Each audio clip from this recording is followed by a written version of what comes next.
We're live on Hog Out, and we've got a couple of fans that are on board as well, just after we just go through a few highlights of the ICC Champions Trophy.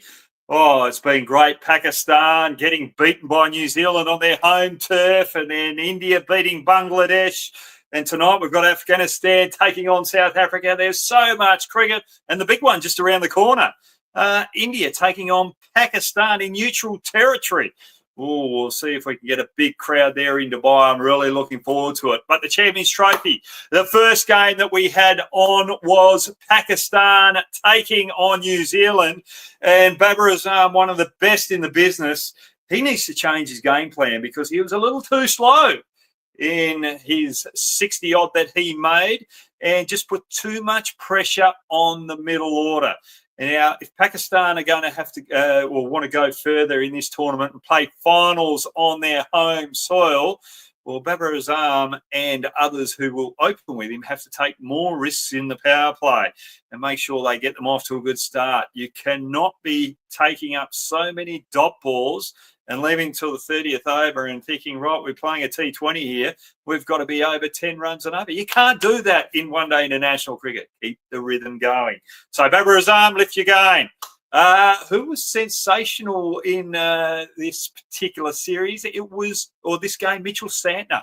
I just love the way that he captained the team. He was brilliant. He had Fakhar Zaman batting with Babar Azam, and he decided to use the part-timer in Phillips, right arm off spin, and Bracewell as well, trying to attack Fakhar Zaman, who was the more aggressor in this partnership. And he thought, right, if we can get his wicket, then I can bowl to two right-handers when the new batsman comes in. Perfect strategy, perfect captaincy. And the way that he deals with young O'Rourke and other bowlers in there, he's just sensational. New Zealand have got a good balanced team. Now, enough of those two teams because we're going to go over to the last night's game. India taking on Bangladesh. Shami was sensational last night. Who was he bowling to? Saka, the first wicket that he got last night. It was just brilliant bowling, just taking a couple away, then attacking the stumps, and then bowling one on those wider lines that he bowled first two balls to Saka, but swung it in, and Saka had no idea, played over the top of it. So brilliant bowling by Shami there, and he deserved his 5 wickets as well. The next player that was awesome last night, Axar Patel, brilliant with the bat, but sensational with the ball. I just love the way that he bowled to the left-hander, got that wicket, the straighter one going on. 2 right-handers come in next, thinking that the ball's not going to turn. He gets it to turn twice. What happens? He gets the outside edge. And Rohit Sharma, what was he doing at first slip on that hat-trick delivery? He had his hands on the knees right until the ball hit the outside edge, and then he made a late move. So, Rohit, when you're in slips, be a little bit more alert earlier on, especially when your bowler's on a hat-trick there. So, Rohit Sharma can lift his game there. But, hey, let's lift up Rohit's confidence because we'll talk about him and Gill next. What a wonderful partnership up front. And the thing that I love about this is Rohit Sharma has had his problems with form. Yes, he made 100 against England, but still leading from the front, knowing that they have to capitalise against the new ball early on because the wicket was slowing up during those middle overs and spin could control the game, which it did. He decided to take on the bowling and get them off to a good start with Gill. And Gill, he was just brilliant throughout the whole game. He just changed up the gears and just timed the run beautifully. And then when they had the game under control, he played with precision, I'm going to say. Not patience, precision. He summed up the conditions well. He summed up the moment well. And watch out moving forward because this guy is going to be a world beater and he is going to be the leading run scorer of the tournament. Mark my words. And I think that's all we've got to talk about that last night. Really, at the end of the day, who have we got? Toe's 100. We can't forget about that. That was just brilliant, actually. The under pressure, 5 early wickets, Bangladesh on the back foot, and he comes out and plays a beautiful innings like that. And he did have a little bit of luck. Someone else was sleeping in the field, and that was Hardik Pandya. Another easy catch there. India dropping 2 easy catches, letting Bangladesh back in the game. And Toward there really capitalising on that chance and really pounding into those Indian bowlers and showing how good he is. So well done to Toward and Jaka Ali, who batted with him as well. Now we've got tonight's game, South Africa taking on Afghanistan, and we're just going to quickly sum this up. Where I think the difference of the game's going to be, or where I think the game's going to be won, is Klasan up against the spin in the middle overs when South Africa are batting, because he's probably the best player of spin in the shorter formats that I have seen. His back foot play is unbelievable, makes the bowler bowl a little bit fuller, then he plays the sweeps and uses his feet. He's just got that all-round game against spin. So I'm looking forward to that contest tonight. Now, we're going to get the guests on straight away. We've got Nadeem from RCB, and we've got Sagar as well from Rajkot in Gujarat. How you going, guys? Hi there. Hello, Yeah. hello, Hoggy. Yep. We are doing good. How are you? Oh, I'm going very well. Now, Sagar, I'm going to go straight to you. We're talking offline. Gujarat Titans, are they going to win this year or not? Yeah, I think so. I mean, Gill is in red hot form, so hoping that can change the gears. Rightio. The T20s. Yep, he'll be able to change the gears. Don't worry about that. And Nadesh, sorry. Yes. You're from RCB. Oh, Yes. Patadar captain. I think that's a poor move. What do you reckon? I think you're in trouble. No, I'm really happy. I'm excited to see his captaincy because we have had a set of captains who have not able to lift the IPL trophy so far. So hopefully, new captain, new luck. Yep. All right. Yep. You're surprised that they didn't go with Kohli? No, I'm actually relieved they didn't go with Kohli because I want to see him enjoy his last few years in the IPL, batting beautifully like he did the last time around. So I think that additional responsibility taken off him will be helpful for him. Oh, look, I think it's sensational, and I think Patadar is going to do a great job.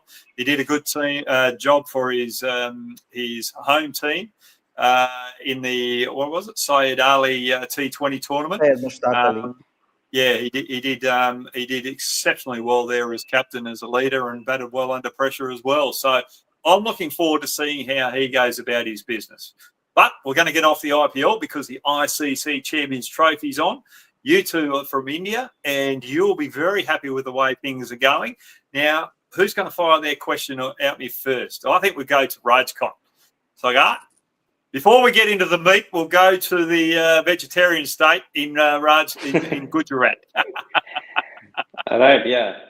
So my question is like, who do you think will be the X factor player? Like which players across all teams do you see as the biggest X factor in this tournament, and who could make the biggest impact under pressure? Look, I think Gill is definitely going to make the biggest impact under pressure. I think he's going to be the best player in the tournament. The way that Shami bowled as well, especially on that flat surface, I think he's going to play a big part for India. So those two particular players really impressed me, and Axar Patel for India. So we'll get India out of the way first up. There we go. Bang. When it comes to Pakistan, it's Rizwan. And they're part-time spinners that are all-round batters as well in the middle overs. Shadil and who's the other one? I've just got a bit of a blank there, but they're two all-rounders. Yep, they're two all-rounders there. Thanks very much for jumping in there. With India, it's definitely Latham with the bat. Phillips did a fantastic job out the back end there, but Latham's the X factor, especially batting in those middle overs against spin. And when the wicket's slow and turning, you need a player like that. So that's why I'm going with Latham for New Zealand. With the ball for New Zealand, it's definitely Santner. Tall, left arm off spinner, just the way that he summed up the conditions over there, slowing it up.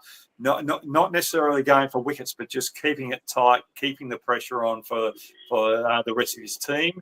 When it comes to Australia, I think the X factor is actually going to be Inglis. The reason being is that Smith's in a bit of form, Head's in a bit of form, but you need someone else to bat around there. I'd like to see Inglis batting up there with Head, and we need someone to lift because we've got a little bit of inexperience there.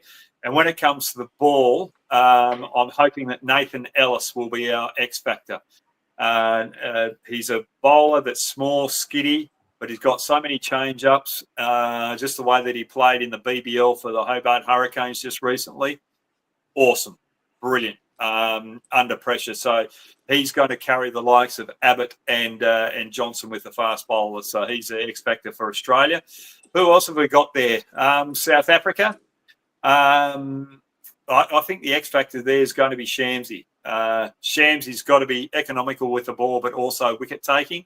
And the player that I mentioned in the contest tonight will be Klasan. So he'll be the one for me. For Afghanistan, it will be Ibrahim, opening the batting up there with Gurbaz. He really needs to fire with Gurbaz and bat long and deep because they've got a lot of all-rounders in those middle overs. And I think if they go with Noor Ahmed, the left-arm spinner, I think he'll be crucial as well. Last night's game, Bangladesh, Nahid Rana, I'm surprised they didn't play him. Because if they played him last night with that extra pace, I would have thought there would have been a slight bit more pressure put on India, and I think the game would have been closer. So for him, I think we missed out with him last night. And we've got to talk about England, don't we? Do we have to talk about England? They're playing Australia first up. England, the X factor there. I don't know. They haven't got a player. They haven't been able to fly any players in to replace the players that got beaten in India. But just a bit of cheekiness there. But the X factor there is would be Harry Brook. He's got to improve against spin. If he doesn't improve against spin, then England are going to be in a lot of trouble because then you've got Liam Livingstone to come in next, and you can't expose him around about that 30th over because you need him coming in those final overs, and they're going to be batting Liam Livingstone out 6. And then Jofra Archer, he's got to be the X factor there. He's got to fire. If he doesn't fire and take up wickets, it's going to be too much pressure on Rashid. Is there anyone else that we've got to talk about? Is there any other team there? Did we go through them all right? You've covered all. Yep. They're all good. Anyone else? No, that's it, I believe. Yep, that's it. Beautiful. Well done, Hoggy. Well done, Sagar. That's a good little question. Anyone on top of that you guys think would be the X factor through this tournament? Like seeing the last night's game, I believe spin bowling all-rounders will have a very huge say in this tournament. Yep. Going by the pitches in Dubai, and any decent spinner will have a huge say, especially in England. People like Livingstone who can spin the ball both ways, they will have a huge say because they'll be very underrated and batsmen might take a chance going against them. Exactly right. Perfect. Now, Dish, while you're still talking, what's your first question to me? My question to you is about your favorite Australia. Missing some very huge key players this tournament. What do you think are the realistic chances for Australia, and how do you think the team will perform under Steve Smith's captaincy?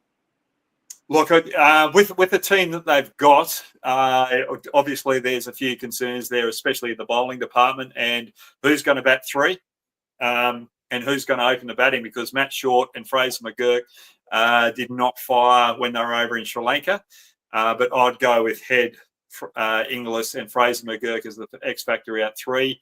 But then you've got Fraser McGurk in between Steve Smith and so forth. But for me, I think under Steve Smith's leadership, I think that gives them a huge chance because he's got a cool, calm head on his shoulders. He doesn't have the pressure of bowling like a Pat Cummins would if he was there. So that relieves the pressure.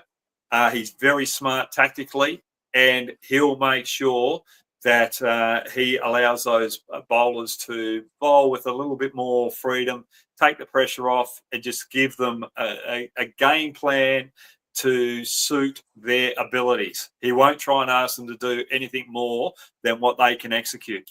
So he'll keep it nice and simple. And that's why I think Australia will still get into the final four out the back end. But it would all determine whether they beat England or not as well. If they don't beat England, then there could be a bit of trouble when they come up against Afghanistan. Afghanistan's probably the biggest problem with the spinning wickets. So they've got to beat either South Africa or England to be comfortable going through to the. You would be happy with England's current form right now. Well, I am, and I'm not. I'm a little bit nervous as well. I don't like going back into talking about my sort of time, but we won the 2007 World Cup, and I think we lost 6 or 7 games on the trot out home, and there was 3 games or 4 games out home, 3 games in New Zealand, where we lost 7 games on the trot before we got to 2007 World Cup, and we still went through and won it without losing a game. So England have got the ability. It's just a matter of, it's just a matter of whether they can turn things around very quickly. Do they have the nous for it? And I think Brendan McCullum's relaxed attitude allows that to happen. So I think with a relaxed coach like that, I think that's the worry sign for me. Yeah. So that's a big worry for me. I mean, for their batting lineup, if one of the batsmen can play throughout the 50 hours, either Duckett or Phil Salt or Butler, then it could be really trouble for the opposition. Yeah. Well, I think that's one of their strengths is Salt and Duckett they didn't really have a bad time with over in England. Over in India. Butler was good, but the players around them needed to lift. Root, he's controlling the innings there, but he can't afford to bat like what Babar Azam did the other night. He's got to make sure that he keeps the runs flowing. So if you're playing that conservative role, you can't be taking up dot balls. And I think it's going to be interesting to see how they go against spin. So and that's why the rotating the strike in the ODIs is very much important. Yeah, exactly right. And I think if you're looking at Australia as well, Australia have got a batting lineup that are able to run hard between the wickets, so they'll be able to manipulate the field and turn ones into 2. That's where we've got the advantage over most other teams. England, on the other part, they're more they hit the ball a lot harder and don't run as hard between the wickets, so that's the advantage to us. South Africa are a little bit like us, so that's going to be an interesting game to see how we go about it. So I think running between the wickets, especially later on in the tournament, on wearing wickets or wearing centre wickets, is going to play a big part in this ICC out the back end, and that's what I like about India. A lot of their players are really a lot more athletic than 10 years ago. And they are starting to run hard between the wickets. And I'm not saying the game's changed. The game's changed, and they've been looking at their fitness a lot more than what they used to in past generations as the game moves forward. So they've adapted well. So it's good. Yeah. So, Saga, have you got your next question? Yeah, it's like looking at these 2 matches, who do you think will be the leading wicket taker? Whether it will be a fast bowler or a spinner, or any particular player do you think will be the wicket taker at the end of tournament? Oh, for me, it's either going to be someone like Shami early on who can get the ball to move and take those early wickets, because I think that's going to be crucial. Controlling the overs in the middle overs as well, I think spin's going to play a big part. So for me, I think it's either going to be Axar Patel or Shami over in Dubai, with the way that they've started going about their business.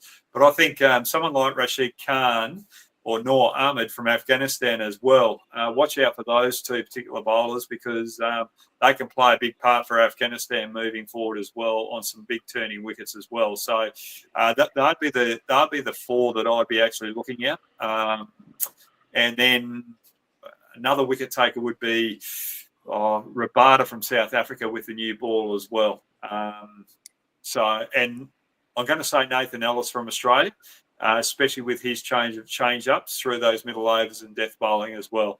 If Australia are going to do well, he's the one that's going to step up and take those big wickets. So they're the bowlers I'll be looking at. And Rashid from England as well. I think the way that he bowls, if the fast bowlers from England can do their job up front, that's with the new ball in the power play. Rashid comes in. I think opposition batters will think, right, we've got to catch up here and go after him. So there's a big chance that he'll be able to do it as well. So they're the bowlers that I'd be looking at. Yep. Yep. That's a good question.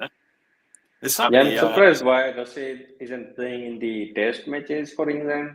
He's like very technical bowler and use the rips really well while bowling those leg spinners. So maybe he'll get chance for at least playing one last series for his before he retires. Yeah, definitely. But I think with Rashid as well, I just think he's made his game or he's set up his game to bowl more in one-day cricket or shorter form game than the longer form of the game. I think in Test cricket, players can sit on him a little bit more. They don't have to go after him. And I just think there's a little lack of pace or the change up of pace that Rashid has and the variety of balls that he's got. I just think it just lacks a little bit there in that particular area. So no, that's a good question there. Nandish, what's your next question? Yes. So my next question is, after seeing the match yesterday and seeing how Rohit Sharma batted during the power play, what do you suggest if you were in the Indian dressing room? Do you want Rohit to continue attacking in the power play and in a way getting dismissed as soon as the power play ends, or do you want him to stay longer and play a bit more conservative role? No, I'd like him to go hard out the power play. I'd like him to continue that because I think he's playing with freedom. He's playing a little bit more aggressively, and when you're out of form as well, if you've got that positive mindset and you want to go after the bowlers, the chances of getting back into that state of confidence is a lot better because you're looking at you've got that positive attitude. Whereas you're sitting there and going, right, I've got to bat right to the end. You've got a little bit of a negative mindset to you. You're trying to defend and you're trying to save your wicket.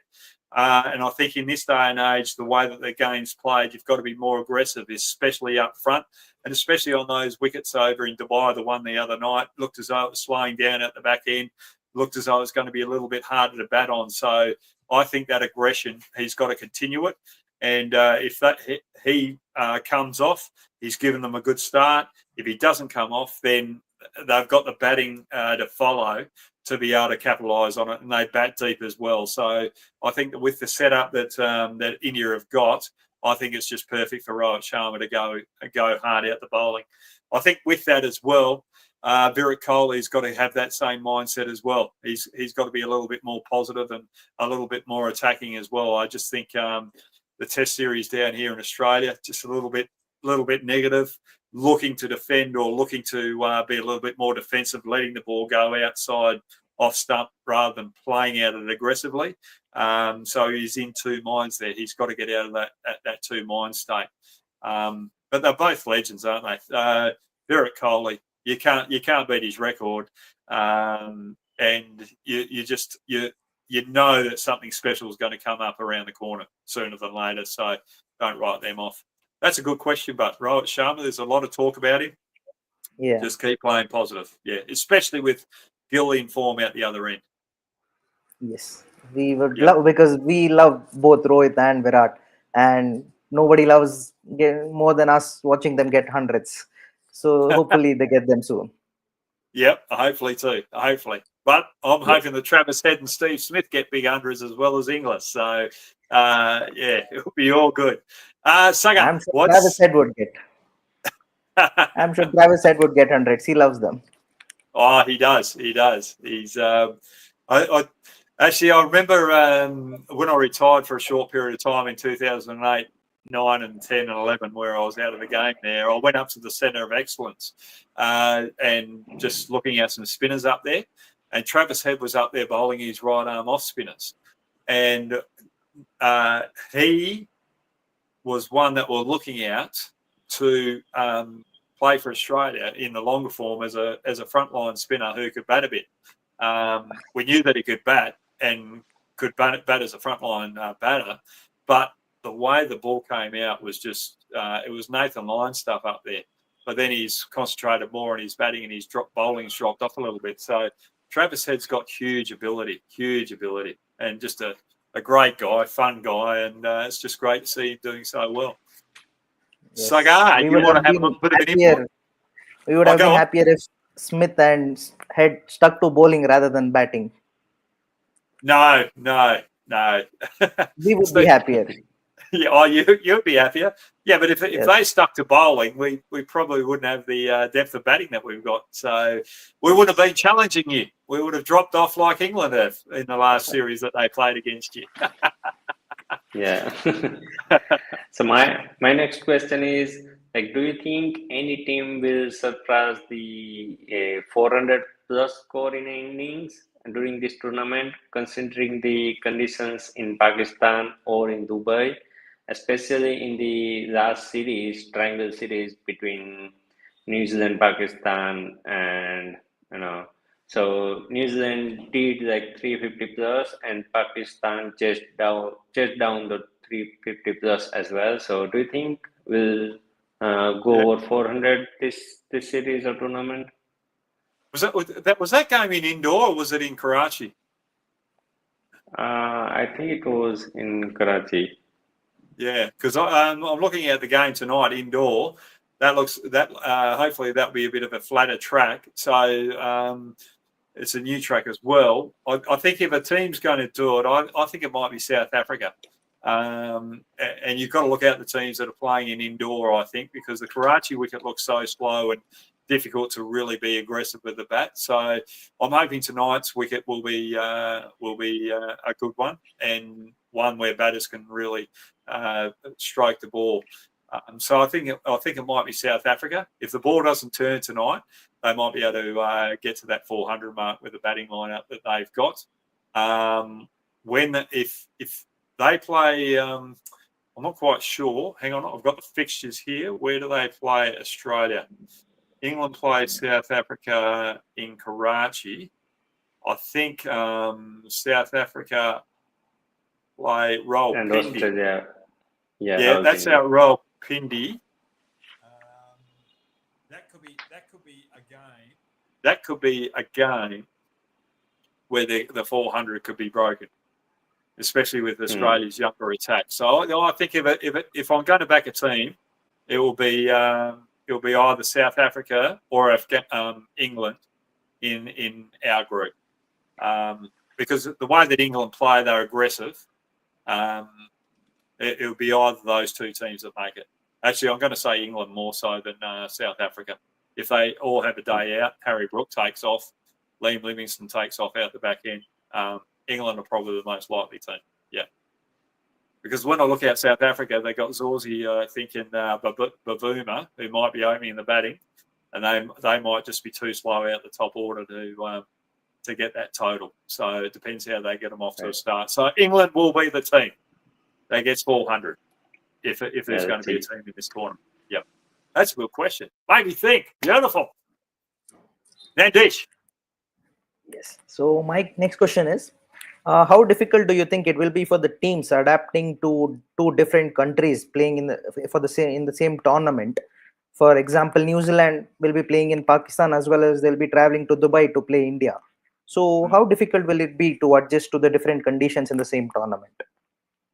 For me, with the way that the wicket in Karachi played and looking at the wicket in Dubai last night, I don't think it's too much so much in the conditions. Might be weather and the humidity and that side of things, but it's more the travel. India don't have to travel, whereas teams have to go out of one country through immigration in another country, and then play virtually in a day or two's time. So they don't have much time to prepare. So it's more the travel than probably the conditions that is the big concern for those teams. So that's where India have got a huge advantage. And the good thing about it, whoever gets in the top two in that group knows that they don't have to go back to Dubai again for a semi-final. They're going to play back in Pakistan. And then if they get in the final, it's either going to Dubai to play against India or they stay in Pakistan. So, it's only the one-off trip going over there. So New Zealand are playing India last in Dubai. So, Yes. yeah, that would be a big problem then. So if New Zealand win that game, that's on the 2nd of March, then they've got 3 days to get back and play the semi-final in Lahore if they get through. And then if they win that, India win the other game, then they've got to go back and play the final in Dubai. So for me, Yes. the team who finishes second in this tournament has got a huge disadvantage, especially if it's New Zealand. But New Zealand are a tough team, and they're the team that I wouldn't write off to be able to get through it and take the tournament out. Yeah. So yeah, but I don't. It's only the difference in temperature that's probably the biggest issue, and the travel. So that's a good question. Very good question. Yeah. Sagar? So my next question is, do you see any retirements coming up at the end of this tournament? Like, I don't think Smith is gonna retire, but do you pretend any retirements coming up, either Rohit, Virat, or Smith, or any other from any team? I think if 3 players keep batting the way they are, Rohit and Virat Kohli, if they continue their form, they won't have a choice. Gee whiz, I'm winding things up there. No, I don't think anyone will retire at the end of the tournament. I think they'll, if they're going to retire, I think they'll try and get to the next World Cup, play that World Cup, because that's probably the bee's knees. And I think Virat and Rohit especially will try and go out on a high with the World Cup. Steve Smith, I still think he's got another couple of years. The way that he's going about his business, he's still enjoying his cricket. I think he's still got 2 more years as well. I think if Steve Smith, on a Steve Smith perspective, I think he'll probably retire from shorter form internationals rather than Test cricket first, and probably same with Virat Kohli as well, because I think they've still got more to achieve at the Test level than anything. So for me, I don't think there'll be too many retirements. I think it'll be more on form of those particular players that I mentioned, and other players around the globe as well. Yeah, it was shocking that Marcus Stoinis took retirement before the Champions Trophy. But yeah, he could have played the trophy and then retired. Yeah, I think it was a good thing that Marcus retired if he wasn't interested in going to the next World Cup, because what it does is it gives the next player that opportunity to play in a high prize tournament. It's not as big as the World Cup, but there's a little bit of pressure there. Yeah. So well done to Marcus for making that call earlier than later, and giving an opportunity and allowing Australia to be able to, or allowing his team Australia to be able to develop that next player. And I think that just shows the quality of the man and the selflessness that he's got. Yeah, and that's. I think Rohit and Virat would be in the same boat as well. How long can we keep playing for? And they want to go out on a high and a bit better form than what they're at the moment. Yeah. So good question, that one. Thanks very much, Sagar. Nandish, you're ready to go again? Yes. Yeah. So my next question is regarding the toss. So going through the tournament later down the tournament, do you feel the pitch is slowing down? Do you think winning the toss would be a major factor in deciding the game? Yeah, it's an interesting one. That interesting one. Yeah, I'd always like to bowl second, but it depends on the dew factor as well. If there's dew around, well, then you try and bat second. But if there's no dew around, chasing runs when it's slow and you start to get behind the 8 ball and you lose a couple of wickets, or you get behind the run rate, should I say, the pressure's on that team chasing. So, when it comes to finals game, generally if you bowl first, bat first, you should win most of those games. Whereas in general play, it doesn't really mean, you know that you've got a second chance, or there might be a second chance, so there's not that pressure on. So I'm always looking to bat first whenever I possibly could. I never like bowling first, but just I love bowling second, knowing that there's a target there, knowing that the batter either has to go hard at me, or I've got to go harder at him to try and get his wicket. So so there's different bits of pressure there. Because usually people always tell that in a big final, get runs on the board and the chasing team will be under pressure. But due to the changing dynamics of the game currently, people usually tend to like chasing. They believe they can chase Yep. any number right now, with how the game is going. That's why I thought the perspective is changing, or is it still win the toss, bat first in finals? Look, I'd still go bat first in finals, even though that changed the perspective. But also, if you're batting first, the opposition team's going, all right, you're batting first. We wanted to bat second anyway, but you've made that call and you've made that change as well. And yeah, you're leading from the front. You're going hard from ball one, and you can set the tone of the game as well. But the other thing is too, I think teams bat second nowadays because they don't know what the pitch is going to do, especially over there in the subcontinent. So if you're batting first and it's a little bit slow, or there's a little bit of indifference in the pitch, you feel as though you still got to go a little bit harder to put on a big score. And then all of a sudden you lose early wickets and you put pressure on that middle order. So that's why you wouldn't bat first. But then on the flip side, if you bat first and you get away to a good start, and then the team batting second, they find it a little bit difficult early on. Then all of a sudden they feel as though they've got to go a bit harder. When they don't, then the pressure applies there. So there's a bit of to and froing in that regard. Yes. Yeah.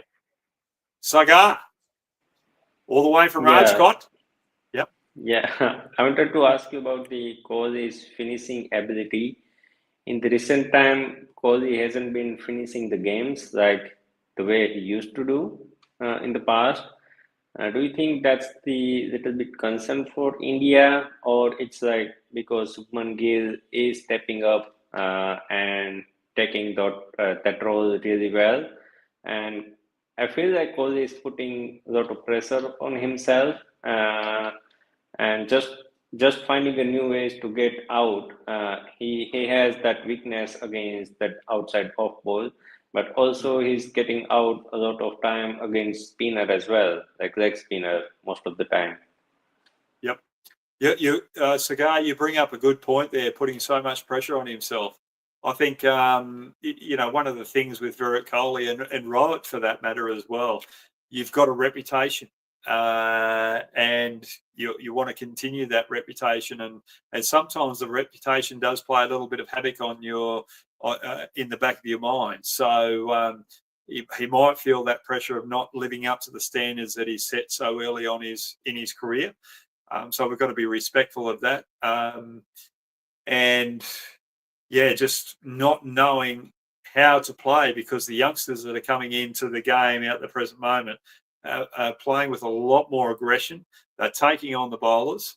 And when you look at Virat Kohli, he was scoring at a high rate when he was on song, but he wasn't playing all these fancy shots. He was playing good cricketing shots. And I think sometimes he might be feeling that pressure with seeing everyone else hit these big sixes when he was finding the fours more often than sixes.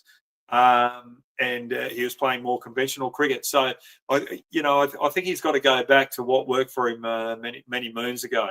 And when he does get that flow going, and let's say he's going out 90 runs and 90 runs, strike rate of 90, up until the 40th over.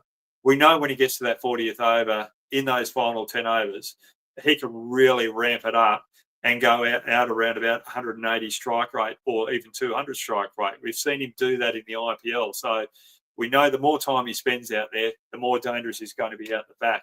And I think if he can have that mindset going into the remainder of the ICC tournament games, we'll see Virat Kohli back in full swing again. Because it's just, I think there's just pressure on reputation more so than ability out the moment with Virat. And with the youngsters coming through, the way they're playing and the way that they're succeeding, and the casualness that they're playing with too, Iyer and Gill as well. That sort of puts a bit of pressure on Virat as well, because he's got a different dynamic about the way he goes about it as well. I think there was one thing with Virat. Remember in the one-day series, or it might have been the T20 game, I can't remember, but Butler threw one in from short cover and hit him, and he got out the next ball. Remember that? So Butler threw it into the keeper, but didn't get to the keeper, and it hit Virat. And Virat was smiling out Butler. And it just goes back to a bit of a David Warner thing, where David Warner was trying to change the way people perceive him. He's trying to be a bit of more of a nice guy rather than an aggressive guy, and they just not quite getting the balance right in that. Yeah. So you still got to, Virat Kohli is one of the nicest guys, but you still got to have that competitive nature out in the middle. That particular incident just showed me, right, have you got that vigor, mate? Have you still got that fighting spirit? That's the other thing that might be playing on his mind as well. Yeah, great question. Great question. Now, Deech, have you got another one? Yeah, so my last question will be, so how important is a role of a batsman, certainly like Shreyas Iyer, who can also play the role of an anchor, but when time comes, he can switch gears very easily compared to a natural anchor. We had players in the past like AB de Villiers who used to do that, be it defending when there's lots of wickets falling around, and also attacking when time comes. Yeah, I think Shreyas Iyer has come of age. When he first came on the stage and everyone was talking about him, I was looking at him and I'm thinking, he's got a flaw against the short ball pace, and he quickly rectified that. So he adapts to the game very well. He's stepped up to the plate and improved his game very quickly. So he's got a very good cricket brain. He understands where his weakness was. He understands where he's got to improve, and he wants to continue to keep improving.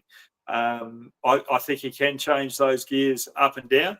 But with the lineup with Rahul coming in next or coming down the lower of the order, and the depth that they've got in batting, I still think when he and Gill get together, it might take a couple of balls to get going, but the intent that he showed against Bangladesh the other night, he'll want to keep going after the bowling. So for me, he's got the ability to be able to change up gears, but the way that Gill's going at the moment, if Gill's still in with him, I think he can play that more aggressive role.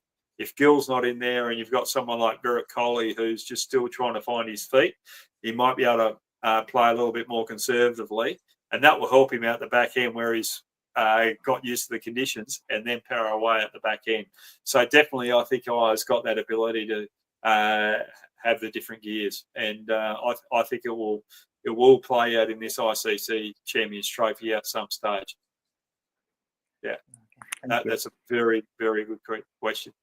Sagar, you've got one more, have you? No, I think that's it for me. There's one interesting question in the comment. Anupam is asking which is the greatest and toughest rivalry according to you, whether it's India versus Australia, India versus Pakistan, or Australia versus England? Ooh. Well, I always love playing India simply for the fact that bowling spin you're always going to be challenged against the best. So good question, Anupam, and thanks very much for picking that up. So I always loved playing against India. That it was the biggest challenge, huge challenge. But I think the biggest rivalry at the moment is Pakistan versus India, because we don't see it happen too often.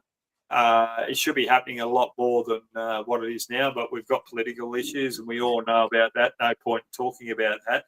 But because of the limited times that they actually play, and the talk about it, and because you're neighbouring countries and you're on the border there, not just neighbouring countries, but there's no gap between you apart from this little line, you know, there's a lot of similarities, but there's also differences in the culture. I think that's definitely the biggest rivalry that you could get, and I can't wait for the Pakistan-India game. Hopefully the Pakistan team can get out of Pakistan, because I think there'll be a lot of Pakistan people trying to get flights to get over there and watch that particular game. So that's the biggest rivalry. Anupam, that's a great question. Thanks for having us there, Anupam. And okay, can you throw up one or two questions if we can't get them up now from the fans out there that are following on the sideline? Matt Short, this is Crick covers. Matt Short and Head should open, because Matt Short is kind of player who have double gears. So I need an opening combo to be hit and miss. Now, Crick converse with Rugger.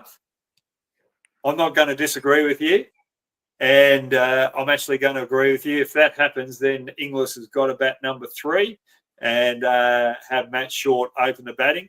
And quite frankly, looking at that gives you an option to bowl a bit of off spin as well.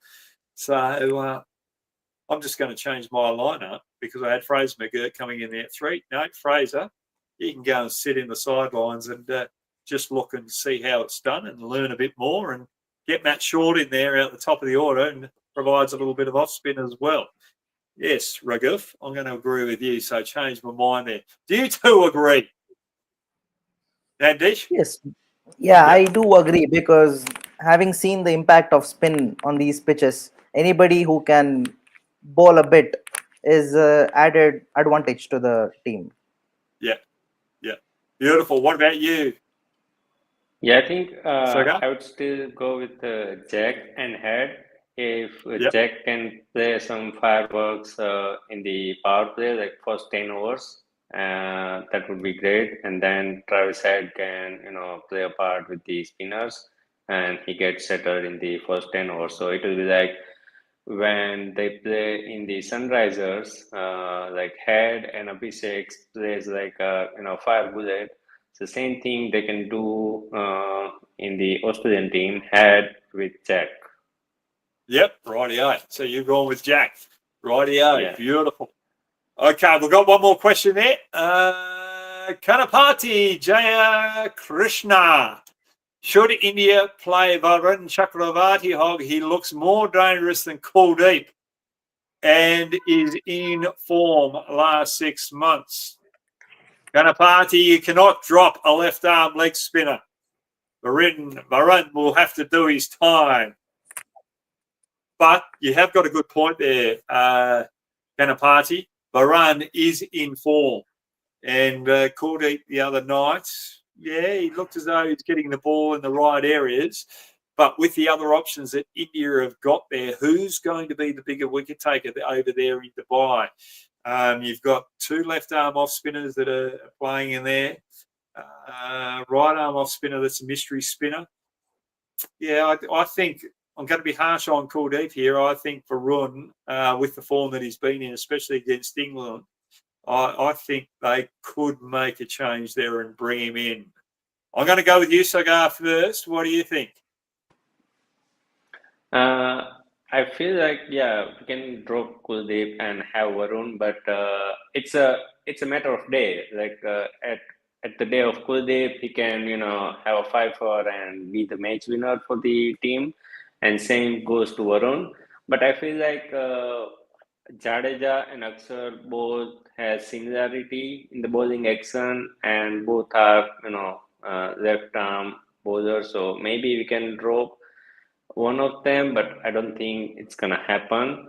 Yeah. If that happens, then we have three different varieties: Akshar, Varun, and Kuldeep, and all three bowls differently. So that could be a bit good mix up. Yep. I like your thought process there. Nadine? Nadesh? For me, yeah, I would actually stick with Kuldeep because the last time Varun played for India in ICC tournament in Dubai, it didn't end well for us. So I just want to stick with Kuldeep. And also, given the experience Kuldeep has in the major tournaments, I think he will understand the game situation better than Varun, who is more suited for the T20 setup more than the 50 over format. Right. Well, the three of us around the selection table wouldn't be doing any favours for India. We won't be able to get to the next game because we couldn't finalise our 11. Now, Nandesh, who do you think is going to Yes, win the ICC Champions Trophy? it's India. Right. Who's going to be the biggest challenger to India? I'm always in ICC tournaments. I'm always scared. I used to be scared of Australia, but seeing their team this time, I'm letting them go. I'm actually thinking New Zealand will be the challenger. Well, Steve, now that you said that you're letting Australia go, I'm going to let you go now. No, stay there. So, who do you think's going to? You're obviously going for India as well. Who do you think is going to be Yeah. the biggest challenger for India? Yeah, I think it's gonna be South Africa, because if it's on their day, they can, have 400 or a big score. Like India was lucky in the last T20 World Cup that they were able to win it in the last 5 hours and change the table. But it's gonna be, if they can, continue to firework throughout the 50 hours, then they'll be biggest challenge. Right. Perfect. And as there, Nadesh, sorry, and Yes, yes. Sagar, thank you so much for joining us. And if you want to be two guests like Sagar and Nadesh, well, you can fill out that Google form. It's pretty easy, guys, isn't it? Yeah, It is very easy. definitely easy. Right. Now, we've got a Gujarat supporter there in Sagar, and Nashdeen is an RCB supporter. So when the IPL is on, we might be able to get you guys back on here. It's been great talking to you. And thanks very much, everyone, for following. Now, if you have put your questions down and we have not answered them on here because we're coming to the end of the hour, well, I might try and put a vlog together over the next couple of days to answer those questions for you guys out there. Thank you very much for following me. Thanks very much for getting on Hog Out. We've got to go like a DRS. It's been great.